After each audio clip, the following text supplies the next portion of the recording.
BXB. It's in the game! Hello everybody and welcome to another BXB game review. My name is Cameron and today I'm bringing you Pharaonic. I'm not entirely sure. It's set in ancient Egypt during the time of the Red Emperor.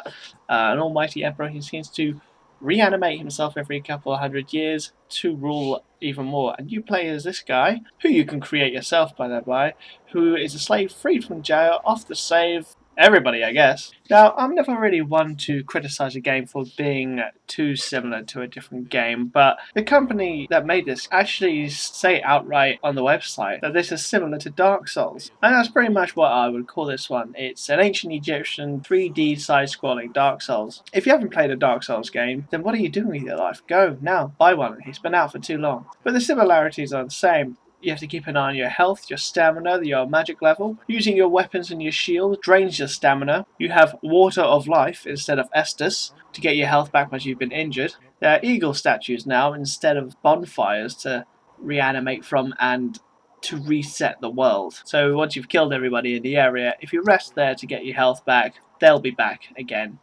And of course when you die, and you will die, the XP that you have collected up to then defeating your enemies is there for you to pick up later on as you get back there. So the main aim of the game is to kill everyone in your path, gain more power, and basically free the slave population.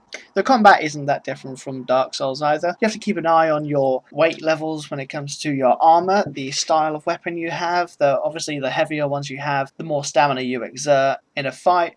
Even blocking with a shield as well, making sure your magic levels are up as well, keep an eye on your health, that kind of thing. There is a lot to explore in this area, so you really have to go around every corner to see what's new. And you have side missions you can access from NPCs who happen to be around. Luckily, these are all kept quite tidily together on a separate menu, so you can access them and try and remember what you're actually doing. I don't like to criticize games that take from another game. I don't call it stealing or an unoriginal idea. I like to think of them as homages too. As far as Pharaonic goes to being a homage to Dark Souls in a different era and gameplay style, I think it does it rather well. The environments are always quite nice. The enemies change frequently enough to keep you interested, and the areas are large enough for you to want to go back and complete those extra side missions. Other than that, you can get gold from killing enemies or finding them by pillaging chests and selling gear that you don't use. Only specific vendors have these capabilities though, and will sell you some stuff. However, most of the stuff they sell you can pretty much just find yourself anyway. You level up too. When you kill enough enemies, you gain a level. However, you don't gain your skill level. Those are actually done with a separate entity called gems you pick up on a rare occasion by completing NPC quests, which will take a while, and are then used to use a specific level of armor or weapon. There are traps in the game as well. Some are very well hidden, which you really need to focus on keeping an eye out for. If they do activate and you don't dodge in time, you are absolutely screwed. They really take a chunk of your health out. And you know what?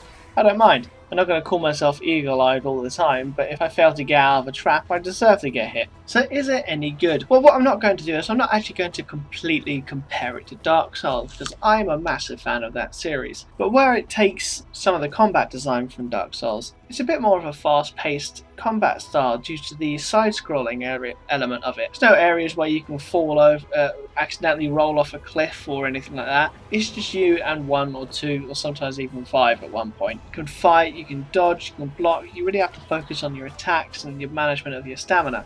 So it really keeps you staying. I honestly feel like I stayed on my toes more during a fight in this game than I did in Dark Souls. And that made me really enjoy this game. It's really good. Really enjoyed it. So I'm going to have to give this one a good old 4 stars. Thank you everybody for watching. My name is Karen and this has been another BXB game review.